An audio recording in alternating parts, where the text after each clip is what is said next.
Excellent. Good morning, my brother. How you doing? Hi, I Nat. have Great the to see you.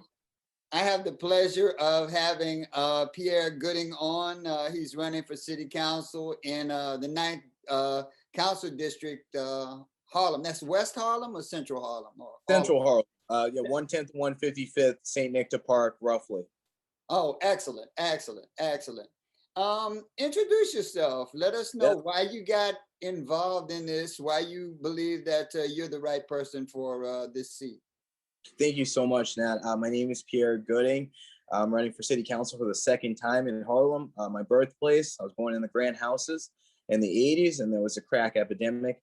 A lot of the inequities that we saw then, we're still seeing in terms of housing justice, job inequity, and a lack of fundamental education in our community. And these are the things that we're sort of fighting against.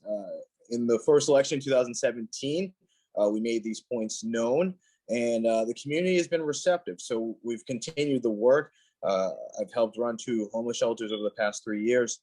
We brought home 800 people from Ghana recently over the president's objection. And we also put a state senate candidate who was scamming the public in jail. So we've been doing the work in the community, and we're looking forward to continuing that work at the city council level. Now, give us some of your background, because I know you have a background in education. I believe you have a background in law. Let us know something about you and what your credentials are. Yeah, absolutely. I taught 6th and 8th grade English as a second language at IS 143 Eleanor Roosevelt Junior High in Washington Heights. Incredibly proud of that work, and I want to get into some of the things that are happening in Washington Heights and in Harlem in terms of the pandemic and our death toll. So working up there was amazing. I got to work with tremendous students who didn't have air conditioners in their classroom, which was an initiative that we fought against. But different macro level things like that we were seeing. And then on a day-to-day basis, students who weren't getting the type of instruction that we wanted to see, whether it was books or technology, or remote learning devices today, or whether it was going outside to be a part of their community and having culturally responsive learning be a part of the curriculum. And we all know in New York City that our curriculum is something that we talk about every day, needing to be overhauled. So in terms of teaching, that's something that's incredibly important to me. We have 4 libraries and 2 certified librarians in our district, something that we've been working on for years. You can find the letter to our education chancellor about that, but we have to do more. We need to be in the position to change these things. In terms of being a lawyer, yes, I'm the only lawyer in this district race, and we think it's important to be able to change the policies on the books right now to really bring in the types of dollars that we're going to need. I was just watching Good Day New York this morning, and the conversation is about whether we're going to be able to bring these dollars back to New York and stimulate this economy again. And we're going to have to be creative. So we have plans for that. I'm excited about that, and also a deacon. And so we believe that we need more faith-based initiatives in local government and in our city council. We've worked with a number of organizations on that. And so I'm proud to integrate those skills into this race. I think they're important because we've had 0 sponsored bills coming out of our city council position. We need somebody who's able to get things done now to correct the clear problems that have been going on in our community for decades that are outstanding, whether it's the income gap. Our median income is $35,000 across the city. It's $63,000. So we either have to lower the housing requirements, the AMI, to get folks into the affordable housing, or we need to raise the amount of money that Harlemites are making on a daily basis. Of course, we need to do both. So we believe those skills are really important for what we're trying to do, and I appreciate the question. Now, in most of the election races in New York City, including Harlem, including the mayor, there have been a glut of people running. I believe the Harlem Council. All of them. They, Everybody's running. Right. Half of New York is running Half for more council people. member. And now sometimes you go to an event, you got 20 people and 11 of them are candidates. So yeah, I understand what you're saying. Your incumbent council member, Councilman Perkins, under normal circumstances, he would have a lot more clout as an incumbent, were it not for his health questions surrounding his health and his ability to do the job. This year you have an incumbent, but there are questions about his health. In a lot of ways, he's beloved by a lot of people. A lot of people respect him for the years he's put in, but there are questions about his health. So it's almost like not having an incumbent. It's just like 13 to 16. I don't even know how many of y'all there are. In a massive free for all. How do you distinguish yourself from all of those people when generally when you have a lot of people, you need some sort of high name recognition in order to distinguish yourself from that crowd? The signal and the noise, Nat, absolutely. Well, first, I want to say that we very much appreciate the service that Bill Perkins has put in over the past 30 years. We recognize that it's tremendously difficult to serve in a city council or state Senate position. With that said, as you said, there's been a lack of leadership due to the surrounding issues of our city councilmen.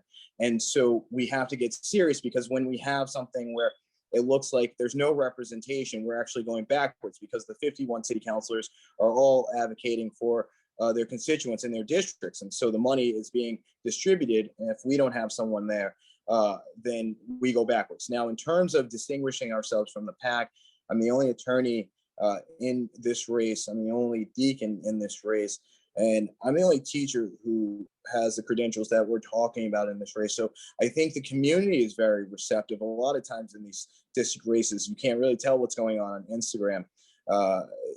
There's a lot of reception in the community for our candidacy because we've been here over the years doing the work. And so whether you hear about it in the media or not, we feel fairly confident that the community is ready for us to lead a city council person. And so that's what I'm looking forward to. We've got some polling that's favorable for us, but we have to do more work. And so it's going to be interviews like this, and it's going to be communication with the public as we transition more to outdoors, staying safe, socially distancing, and with masks. But as more people get vaccinated, which is something we've pushed for, the homebound initiative to get people vaccinated in their homes, as that happens, we'll be out there talking to our folks, and we feel good about where we're at. You mentioned a couple of things, and I'm going to, get back to those things specifically. I'm going to try hard to remember those things and get back to them specifically. One of the issues in politics, especially like local politics, is money. And I spoke to you before because I, like a lot of other people, are confused with the about the process of getting matching funds. You have a whole bunch of people running for city council, but to the best of my knowledge, only one of them has been able to get matching funds. And matching funds are what, 3 times the amount of money that you receive? How does that process work? And why does it advantage some and not others? Explain it to me. It's incredibly important that we engage in this information campaign. We do a lot of initiatives in New York City, and then we don't put the money into the information to educate the populace. What ends up happening is a few people who figure out the system are able to take advantage, and that's not fair. Again, we go backwards, so we have to educate our folks. Now, what goes on in matching funds and the matching program in theory is a great thing. You get individuals who maybe could not run or the opportunity to face an incumbent by having either 6 times or 8 times the amount of money that you raise in New York City be matched by the campaign finance board. So that's great. The problem in actuality is that the stipulations to get the matching funds, the $5,000 in New York City, not necessarily a problem. But you getting your 75 donations in district is fine, unless you have a system where you want people to only use credit cards and your voters don't have credit cards.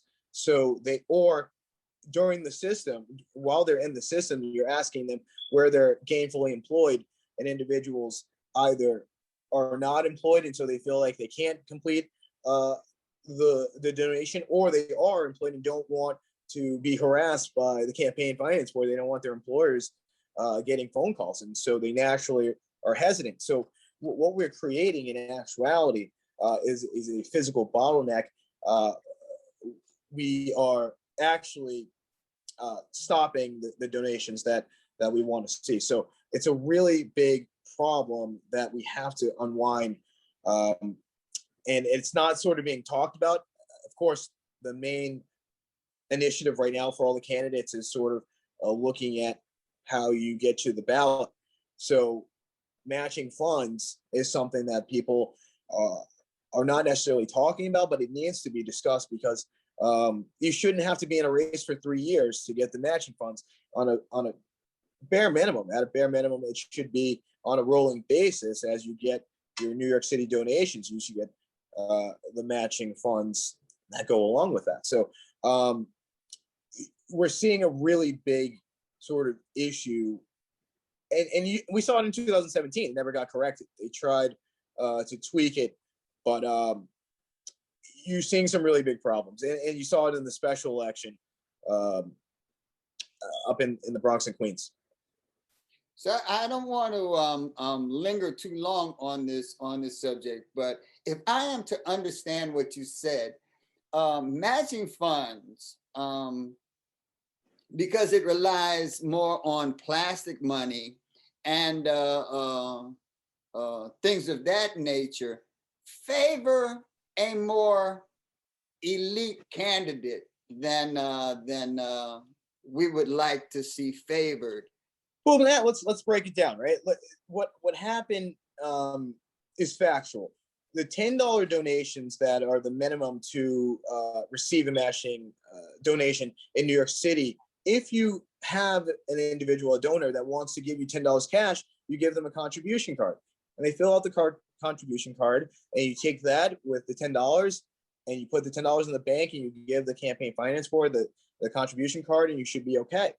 But what we saw Lakshmi Agopal and others go through was that the CFB invalidated a lot of those contributions. And in one case, they said, well, you've got too many cash contributions from your building. So what the logic is there, I don't know, but that's what actually happened. This is in the papers. So that's what I'm talking about. When you have a system where cash donations, which are the traditional donations of my community, are discounted and made to seem fraudulent, you're going to get perverse incentives, and you're going to get candidates that have to have a base of credit card donors in order to stay viable. It has to be changed. There's no reason for it. And of course, the pushback is going to be every cash donation is allowed as long as there's a paper trail. But that's not what actually is going on. Just take a look at the newspapers.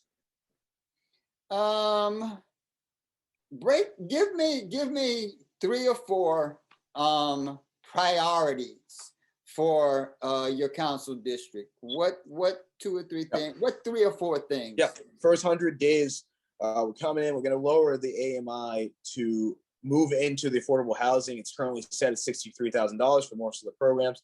Our median income in Harlem is $35,000. At a bare minimum, it has to be regional or district wide. So the affordable housing has to be commensurate with our median income, or you adjust that median income down to $35,000 for the entire city and make sure that millions of New York City persons and Harlemites can move in to the affordable housing.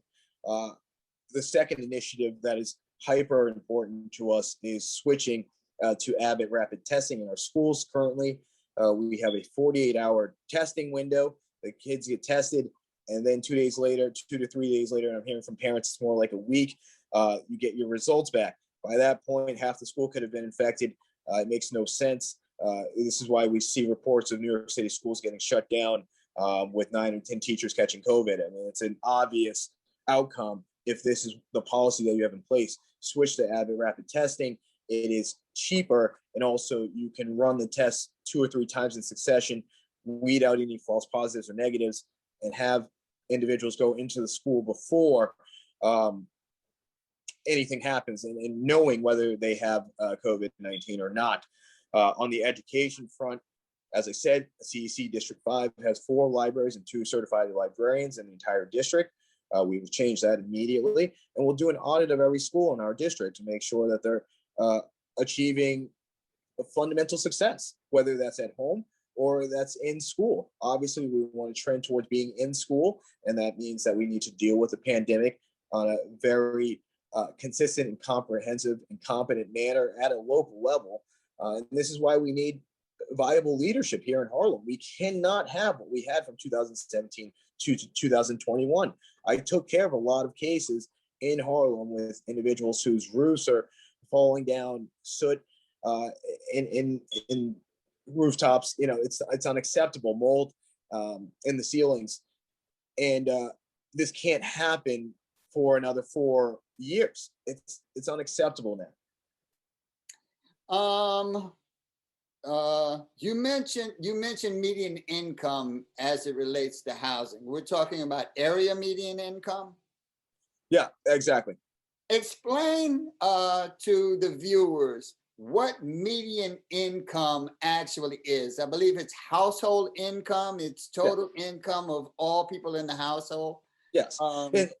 And so we're not going to look at the average income in a community, because you're going to have some individuals who have very high net worth that are going to skew your numbers. So you're going to look at the median number, which is the household that's right in the middle of the data set, the number set, so that you can get an actual look at what is going on in your community.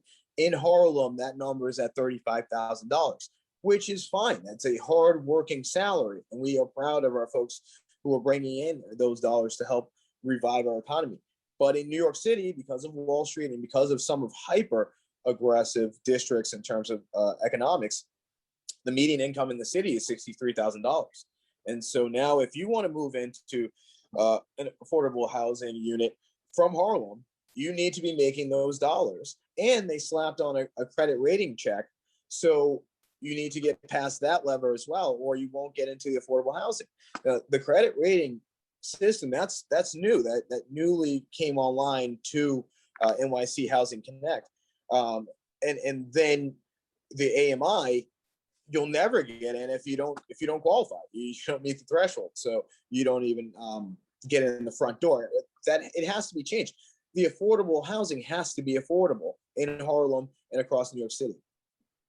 Does gentrification affect median income? If suddenly you have like a bunch of high rises that's multi-million-dollar units, and you have an influx of people making in excess of $250,000 a year, could that possibly affect existing median incomes, area incomes? Well, it absolutely does. Anytime you have a redevelopment, a rezoning, you have to be cognizant of what's going on, because if you don't have the proper amount of affordable housing and the proper design, it's going to be a catastrophe. This happened in actuality with the Lenox Terrace redevelopment and rezoning, which I fought ardently against and sent a legal letter to Bill Perkins and other representatives on the community board, urging them to stop what would have been a built nightmare because of what you just said. You're bringing in individuals who are high net worth, but you haven't serviced the community members who have been in your apartments for decades. who have kitchens that don't have ovens that work, that don't have running water. It doesn't make any sense until you proactively deal with those situations. We can't allow you to build more because we are compensating you for something that you haven't done. You have to provide for our community before we allow this redevelopment and for you to make millions of dollars off the sweat equity of Harlemites. So yes, anytime you have individuals moving into the community, it's going to affect that AMI and make it harder for your longtime residents to move into the apartments that they help build up. You also mentioned education. Now, I believe you said outside of the conversation we're having now that you had a working relationship with Success Academy. Is that correct or incorrect? Well, I am a former legal counsel there. So just in terms of understanding the dynamics of the charter space and the school space, that's something that's always going to be a part of my resume. But we believe it's about all schools, great schools everywhere. We have tons of partnerships with individuals across the community who are in schools, traditionally public schools or charter public schools. We have to make sure the entire district is serviced. And so if I see a school doing well, we promote that school and we learn from it. And the schools that aren't doing well, we're going to help. We're going to raise the teacher salary despite the budget deficit right now, because it's a hyper priority for me to keep our teachers in New York City. They've been underpaid since I was teaching in 2006. But these are the issues. Education has not gone where it needed to go from when I was born. The school I was supposed to go to, Margaret Douglas, wasn't doing well when my mom decided to take me out of the district, and it's not doing well now. So in 30 years, what have we done? And people are going to say, well, this is a charter school problem. You, in a sensible way, cannot explain that, because this problem existed prior to charter schools and it exists now. So let's get serious. Let's help our children. And if people are talking about other things, that's not what Harlem needs. Are there things that charter schools actually do? I don't care about money. I don't care about corporate affiliation, because there are schools that are little more than shacks in Liberia, where the kids are coming out and getting excellent education. Are there certain specific things that you have seen that some charter schools do that could enhance the way we learn in the public school system? Yeah. The number one thing I've seen is an attention to every student. In our public space, sometimes students get lost in the cracks, and it's not necessarily the students that are doing really poorly or the students that are doing really well. Of course, it's the students who are sort of in the middle that don't get any attention because they're getting their C's or C pluses, and that's good enough to pass. In the limited charter space that I've had the privilege of actually seeing firsthand, I've seen a dedication to each student, making sure that student was thriving, not just doing the average. And that is something we need to shout out in every single school, because I've seen it at IS 143, where I taught 6th and 8th grade ESL in a traditional public school. I've seen it in charter schools. I've seen it all across New York City, but I've also seen it not happen in certain schools, which is why we're the most segregated school district in the country. New York City is something that we don't talk about enough. So let's get serious. Charter schools sometimes look after their students more than traditional public schools. And so we can take that away. Now, the thing that we can also take away is that it takes more resources to make sure that we give each student that attention. I'm wholly cognizant of that. As a teacher, we were making $43,000 net in 2006, which, okay, it's a good salary. all right, considering the AMI here that we just talked about. But you also have to be cognizant of where you're living in the most expensive city in the world. And so our teachers, a lot of them can't afford it. They end up having their parents support them even after they move here to teach. And so we're going to have to get serious with the priorities and who we want to pay and who we want to encourage to do their jobs. And we think teachers need to be at the top of that list, whether in the charter space or traditional public school space.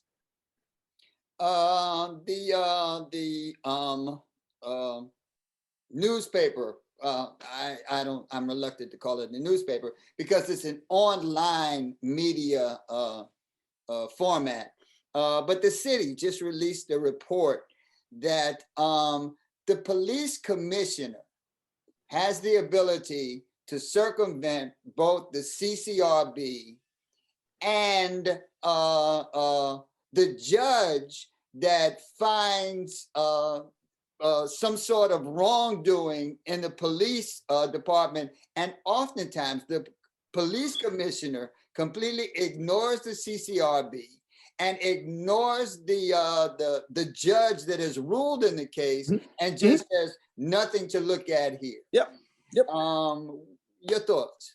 Well, on that, it's so serious because every time we have one of these unbelievably unfortunate tragedies, it's more than that. I don't even want to call it a tragedy.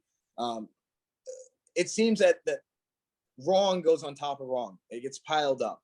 So not only do we have the initial injustice of Eric Garner and George Floyd and Breonna Taylor, then after that, we don't get the justice for the individuals that committed the wrongs. Whether it's because there's settlement money and behind the scenes, people are not going to end up talking, or you have the police commissioner that ends up letting the individuals off after all of the facts have come to light. It's unacceptable, but it's been going on in New York City for decades. And so we can talk about it right now, but is somebody actually going to step in there and change it and say what laws are on the books that let this happen? When you have laws on the books in New York City that allow NYPD officers to shoot first and ask questions later, it's unacceptable. Our laws here are more draconian than a lot of states and a lot of areas, whether you're talking about women's rights, whether you're talking about education. Yeah, we need a complete overhaul. I'm stunned that we have 51 Democrats in the city council and that we don't get more of this done every single day. This is light work in terms of what needs to be changed before we even get to the $90 billion budget and the $20 billion deficit that we need to overcome to net out and then get back to a surplus, which is where we were at in 2017 when I asked for a rainy day fund, which we never got. And so we're going to need to be creative. Now we're talking about a $7 billion tax hike up in Albany. Who's going to pay for it? We're talking about Wall Street paying for it. The people that are calling me saying they're leaving if this happens, they called me before we even got news of this. So it can't be all tax hikes if we're going to keep New York City strong. Our communities, and one of the plus sides is that you are young and you are progressive and intelligent. But one of the glaring issues in our community is the fact that we are not technologically savvy. We are a Luddite community in a DARPA existence, in a DARPA deep mind reality. It's also become kind of obvious that much of the school system is not technologically proficient. They don't know how to get the most out of technology. As city council person, what types of things do you think can be done to ensure that that our communities, that our children are not only brought up to speed technologically, but brought up to speed competitively? Because we don't just have to learn, we have to compete. And we have to Mhm. compete with people with a whole lot of money and a whole lot of connections and state-of-the-art technology, and have one foot in the door the day they're born. What types of things do you think can be done as city council person that you would like to see implemented? Absolutely. So we hopped on this in March. We got a call from a parent and a community leader saying that she was aware that many students didn't have remote learning devices simply because they were in charter schools, and charter school students didn't get any RLT. And so whether individuals were from socioeconomically disadvantaged backgrounds or not, didn't matter. We hopped on and made sure that our students got what they needed. And there's some articles about it. But the issue is you have to start from the beginning to make sure that our community, because it's been so disadvantaged over the decades, is the first to get remote learning devices, to get these services that we talk about all the time. It's not an equity conversation. If 51 different districts are fighting over this, Harlem and other similarly situated districts should be first in line because of the historical disadvantages that we've seen. And when you don't do that, you create a cycle of inequity, because even if you have parity in terms of the resources, we were already behind. So we're still going to be behind at the end of the day. We have to do more. So you have to start from scratch. Pre-K, 3K, we advocate for very strong programs, and then making sure our schools in Harlem work and function so that you get good outcomes. Then you have to partner with our Googles and our Amazons and be creative, turn 125th into a place that doesn't have just new targets coming on board. It has a Harlem Hall of Heaven and Hall of Fame dedicated to those that we loved and lost, so that we get the cultural vibrance in our community and people are staying and want to be a part of the revitalization of Harlem. We need our students to be here and say this is the right place and teach the next generation. So it's a cycle either way. You turn it into a positive cycle or you don't. You see what we currently have. So there's an opportunity at a city council level with a $90 billion budget, discretionary funds, and participatory budgeting to really create that change in terms of infrastructure, urban planning, street design, bike lanes. It's all there, making sure that our disabled persons can ride the subway. These are initiatives that can get done at a city council level very quickly. Healthcare. What types of things? Obviously, there is a healthcare desert as well as a food desert and all the other kinds of horrible deserts you can think of coming out of your constituents.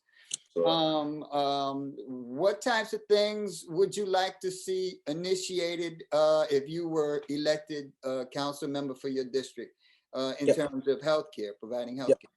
Yeah, maternal health is an issue that we've been really, really fighting and advocating for more awareness about. Our hospitals in Harlem are producing results that are not on par with the rest of New York City for outcomes for our pregnant persons. And so we want to turn that around quick, fast.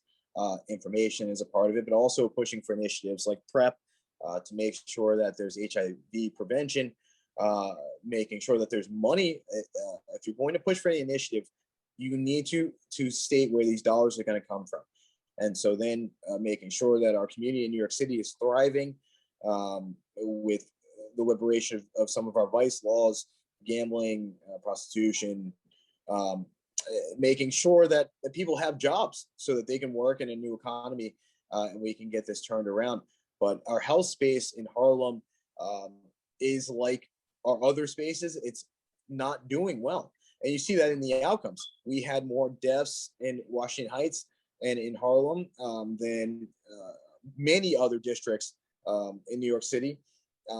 One zip code in Harlem had the highest death rate in the city, or at least within the 20 districts around. So we have a real problem. Health in our community, whether you're talking about pre-existing conditions because of eating habits, This is something that has to be changed on a daily basis. And so if we put our farms on rooftops for our schools in green spaces, you're going to have kids eating healthier, and it's going to be fun for them. And then they're going to grow up with those patterns. And if you don't do it, then you know why you have those outcomes. And then what I dislike hearing is when people say, well, people just don't care. No, it's not that people don't care. It's that there has to be an education component, and there has to be the resources to do these sorts of initiatives. It costs money to put that garden on the rooftop. We're going to get it done, but let's be fair. So a lot to do here in the health space because of the data that we're looking at. That's not good. NYCHA. There are issues in NYCHA that can be problematic, not just from cradle to grave, but from generation to generation. They had a forum recently where they had the mayoral, the people running for mayor. Yeah. And one of the issues that was brought up that I had not actually considered was the fact that a lot of people running for political office bring prescriptive solutions without involving the people who are most affected themselves. First of all, do you think that is a concern? Do you think people in NYCHA should be involved in the decision making, at least involved in determining what most adversely affects them? Yes or no? And if you do think that, what types of things do you think are possible for you as a city council person to ensure that this happens for your constituents? Our community certainly needs input when you're talking about housing.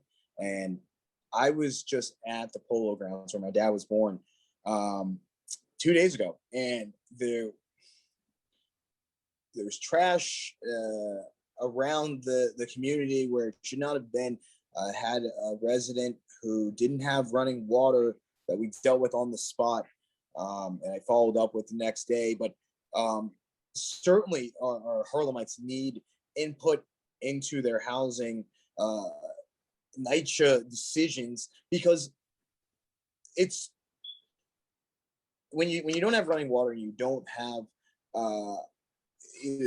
cleaning on the site. Where are you turning to? If you don't have sort of a mechanism to release that information, that's not going to be good, and you're just going to have buildup. And so it's concerning that the question is whether the community needs input on NYCHA decisions, on housing decisions. Of course, it's just a matter of how absurd it is it hasn't happened over the years and what the outcomes are. And when you go to the Polo Grounds, or you go to one of the housing complexes that we're talking about, then you can see firsthand.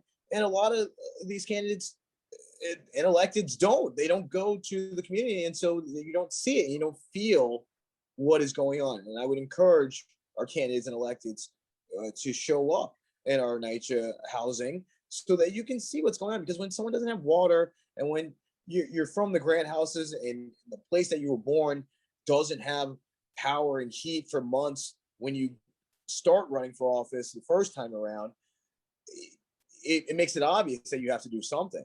And the only question is whether we're going to get to a point where we get a city councilor who will do this work. And I would encourage our Harlemites to really do their research so that we get we wake up on June 23rd very happy and excited about the future of Harlem. Excuse me. There's some issues that if you're elected, you're going to have to deal with that certainly council members from the West Village or Chelsea will not have to deal with. one of them is the school to prison pipeline, violence within the community. How are you going to address these issues? First of all, how are you going to, because there's no guarantee that the Speaker of the House will be from a depressed neighborhood. They might be like Christine Quinn from a very elite neighborhood. How are you going to impress upon them the need to do certain things to level the playing field, especially in terms of violence and school to prison and stuff like that? You're going to need somebody at a city council level who understands legislation and negotiation. From what I've looked at, there's enough communities and districts being affected in the same ways as Harlem, that we're, and especially with the young energy, with some of the candidates that we're pushing, if they're elected, that we'll have a coalition and we'll be able to bring these initiatives to the mayor's desk, and it'll get done because the candidates for mayor, we have good relationships with. We are supporting Eric Adams, but we know that there's going to be a future for New York City with a partnership that we're going to utilize. And anybody that's coming out of District 9 after having 0 sponsored bills in this district needs to have those skills. It's not just talking or who did what in terms of a job. What have you done for the community? Because that should be the resume. That should be the test. We have to have somebody who's going to get this work done. This is hyper serious. Not enough time is being spent on the serious issues. And I appreciate this interview, Nat, because a lot of it's being spent on silly season, ripping down signs and costing field workers, outright lying. We got to do better. Now you mentioned the date of the primary, which I didn't actually. I just want to make sure people go. It's June 22nd. June 23rd, I want you to wake up happy. June 22nd is the Democratic primary. Excellent. Now, for all intents and purposes, this is a very, very, very, very blue city. For all intents and purposes, the primary is the election. However, the actual election is November. What is it? The 2nd, I believe it is, or yeah. We just try to take it one election at a time. Well, no. The reason why I asked that is not for the purposes of campaigning, or even whether or not you're in a good position to take the crown.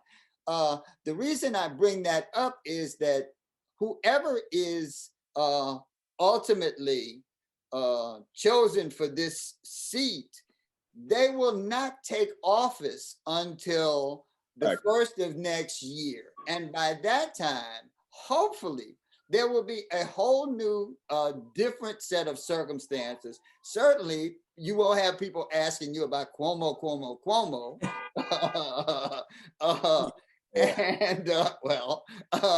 And hopefully, there will be some semblance of normalcy.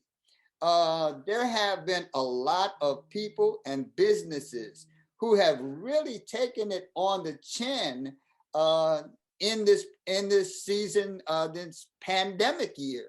A lot of restaurants have taken it on the chin. A lot of them are closed and won't reopen. What will your priorities be if there is some semblance of getting back to normal and actually having a real Thanksgiving where you can have family and people are vaccinated? Where do you go from there, assuming that those things happen? Well, now, first I want to say, throughout this whole thing, we do stand with women, just in general, no matter what the outcome of the circumstance.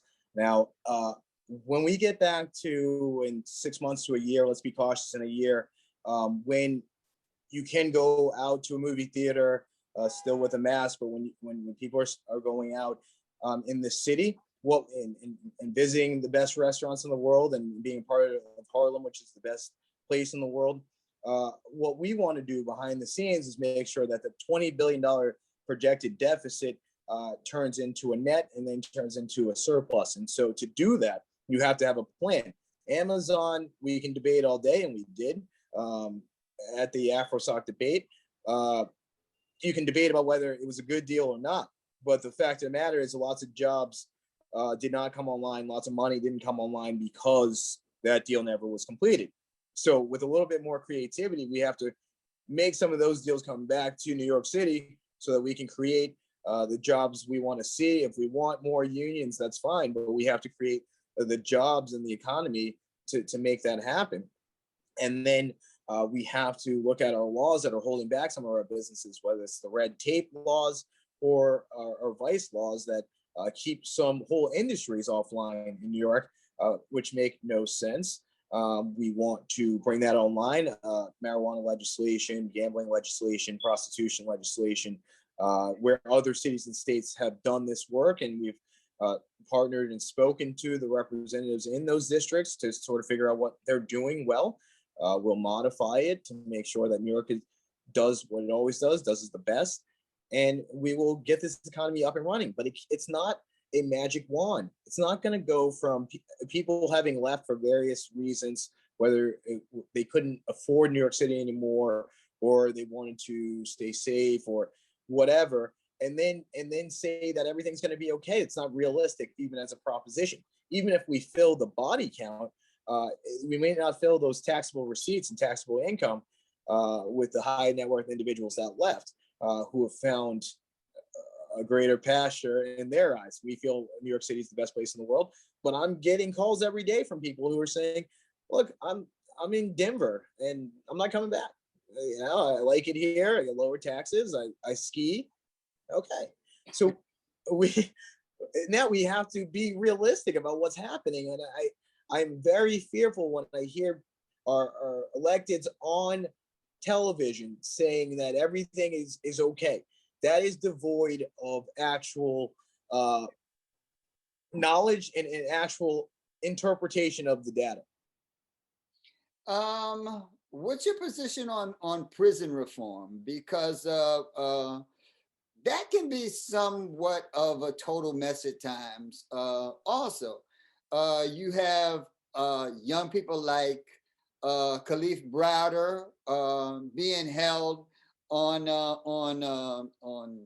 de minimis charges at best, and then you have a system that somehow, some way, releases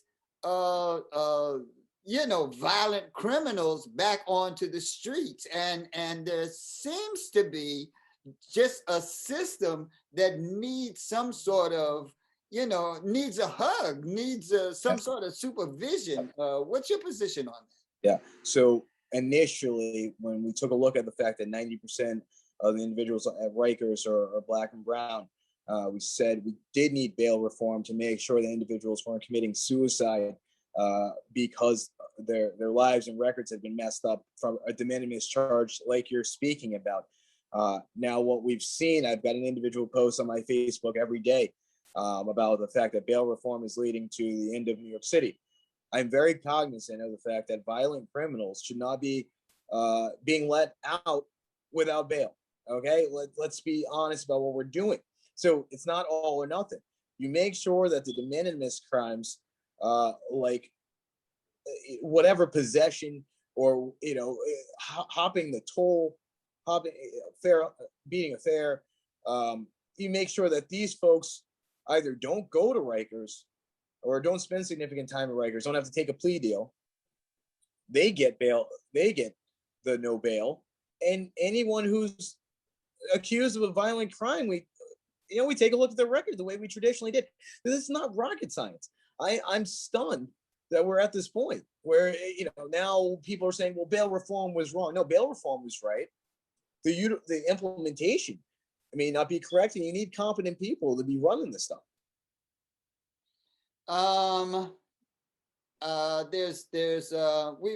we've dealt with prison reform, we've dealt with schools, we dealt with housing. There's actually not much more I have left to ask you. But when we get off, I'll probably think of like a bunch of other stuff.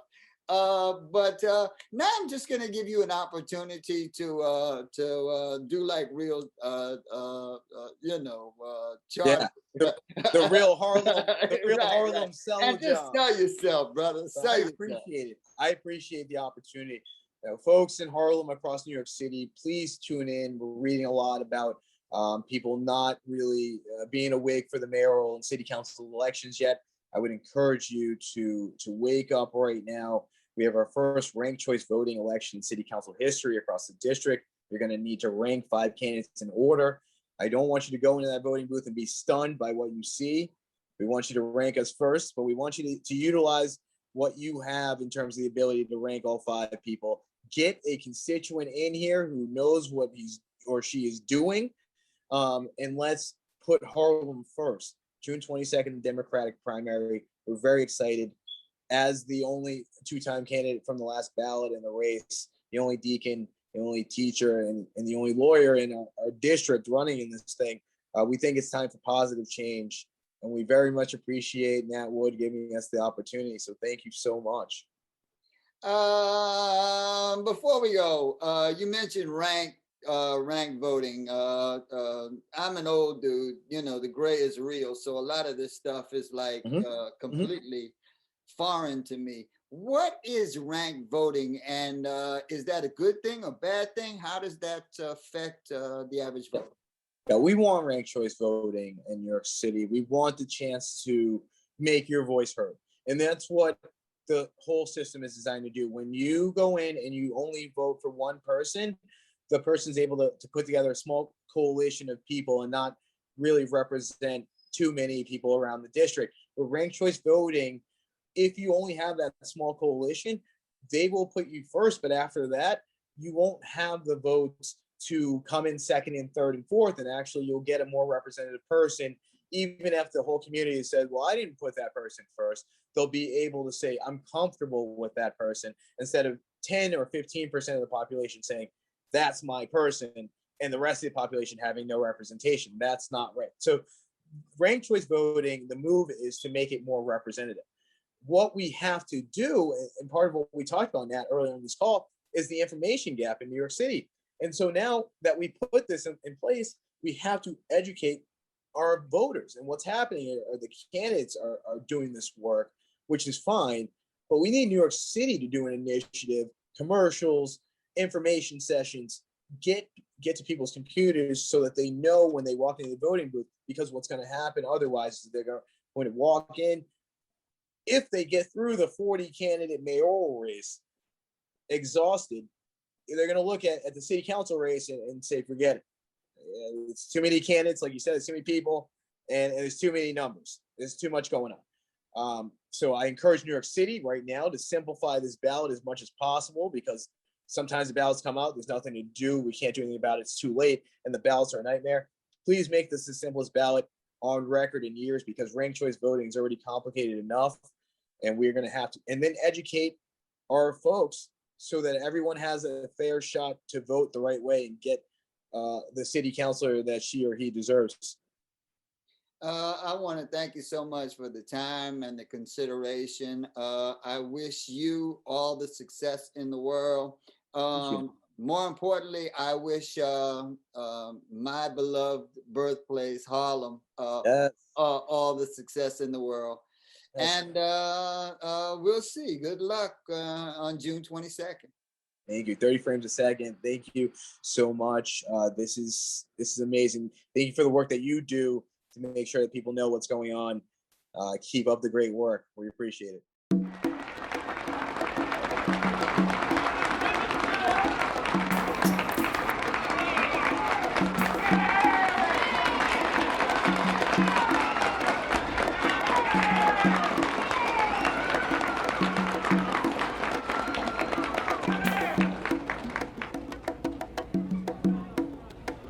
I spent you today as a candidate for the Democratic nomination for the presidency of the United States of America.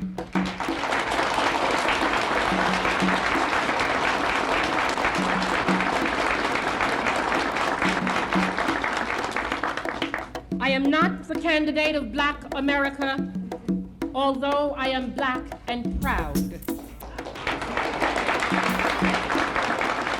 I am not the candidate of the women's movement of this country, although I am a woman and I'm equally proud of that. I am not the candidate of any political bosses or fat cats or special interests. I stand here now without endorsements from many big-name politicians or celebrities or any other kind of prop. I do not intend to offer to you the tired and glib cliches which for too long have been accepted part of our political life. I am the candidate of the people of America.